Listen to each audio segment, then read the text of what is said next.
नमस्कार, मी प्रशांत कदम। महाराष्ट्रामध्ये अखेर निवडणुकांची घोषणा झाली आहे, आचारसंहिता लागू झाली।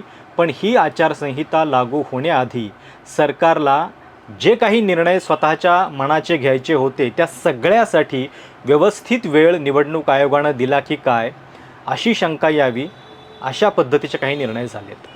राज्यपाल नियुक्त विधान परिषदेवर आमदारांची नियुक्ती गेल्या 4 वर्षांपासून रखडलेली होती। मात्र आचारसंहिता लागू होण्याच्या अवघे काही तास आधी या सरकारनं, शिंदे सरकारनं ही यादी मंजूर करून घेतली आणि या नियुक्त्या करून देखील टाकल्या। सगळ्यात धक्कादायक बाब काय आहे माहिती आहे? या सगळ्या संदर्भातलं प्रकरण हे कोर्टामध्ये प्रलंबित आहे। आधी सुप्रीम कोर्टामध्ये हे प्रकरण होतं, त्याच्यानंतर ते हायकोर्टाकडे पाठवण्यात आलं। हायकोर्टानं 23 ऑक्टोबर ही तारीख निकालासाठी राखीव ठेवलेली आहे आणि त्याच्या आधी महाराष्ट्र सरकारनं या नियुक्त्या करून टाकलेल्या आहेत। म्हणजे तुम्ही कल्पना करा की एखाद्या प्रकरणामध्ये जर कोर्ट सांगतंय की या संदर्भातला निर्णय आम्ही आता राखून ठेवला आहे, या तारखेला आम्ही निर्णय देतोय, तर त्याच्या आधीच निकाल काय असणार याची चिंता न करता जर सरकार हे करत असेल तर त्यांचं धाडस किती आहे किंवा ही व्यवस्था आपण किती वाकवू शकतो याचा त्यांना किती कॉन्फिडन्स आहे हे तुमच्या लक्षात येईल।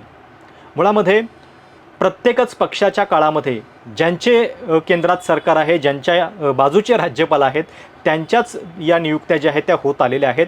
घटनेनुसार खरं तर विधान परिषदेवरती साहित्य, कला, सामाजिक क्षेत्रातले लोक असले पाहिजेत विधान परिषदेवरती, म्हणून राज्यपालांना हे अधिकार देण्यात आलेले होते। पण मुळामध्ये या सगळ्या नियुक्त्या राजकीय असतात।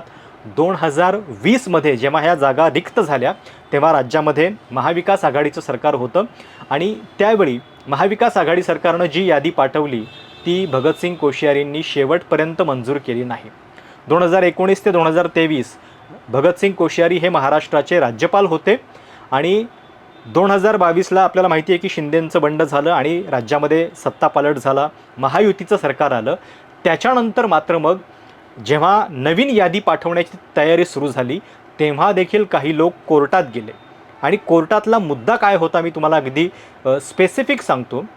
ज्यावेळी सरकार बदललं त्याच्यानंतर राज्यपालांनी नव्या नियुक्त्या करण्यासाठी आपल्याकडं असलेली यादी, तेव्हा कोश्यारी राज्यपाल होते, त्यांनी एकनाथ शिंदे सरकारच्या मंत्रिमंडळामध्ये परत पाठवली आणि तिथंच हे सरकार फसलं।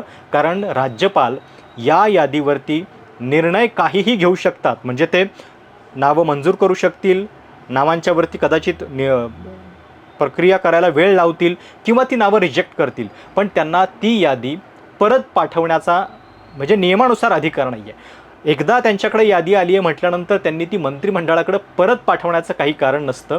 पण याच पॉईंटवरती ही केस जी आहे ती सुप्रीम कोर्टामध्ये गेली आणि नंतर सुप्रीम कोर्टानं हायकोर्टाला सांगितलेलं होतं।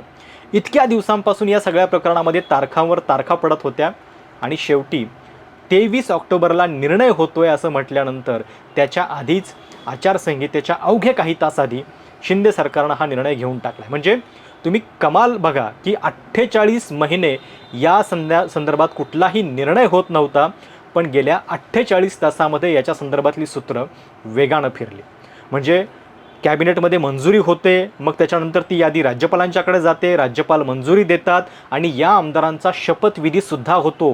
12 आमदारांचा शपथविधी दुपारी 12 वाजता झाला आणि त्याच्यानंतर निवडणूक आयोगाची पत्रकार परिषद झाली। म्हणजे निवडणूक आयोगानं सुद्धा टायमिंग असं ठेवलेलं होतं की जर तुम्ही आमदारांची यादी पाठवलेलीच आहे तर त्यांचा शपथविधी पण करून घ्या, त्याच्यासाठी पण तुम्हाला वेळ आहे। इतकं हे कोऑर्डिनेशन जे आहे ते नेमकं होतं का, असा सवाल यावा, अशी शंका यावी, अशी स्थिती आहे।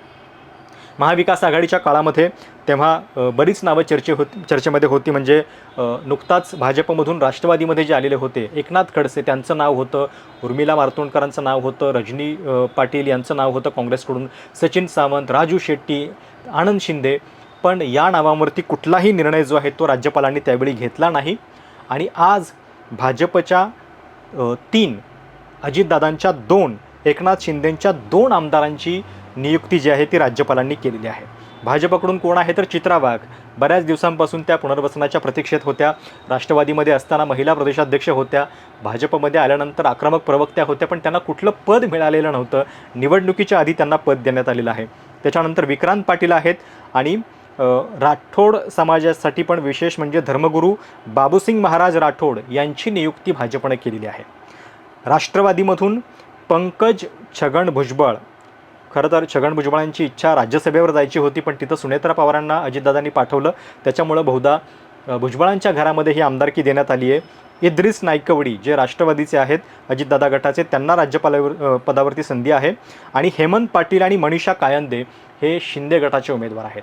हेमंत पाटील लोकसभेला त्यांचं तिकीट कापण्यात आलेलं होतं. मनीषा कायंदे आधी विधान परिषदेवरतीच होत्या, पण त्यांना संधी त्यावेळी मिळालेली नव्हती. आत्ता त्यांना पाठवण्यात आलेलं आहे.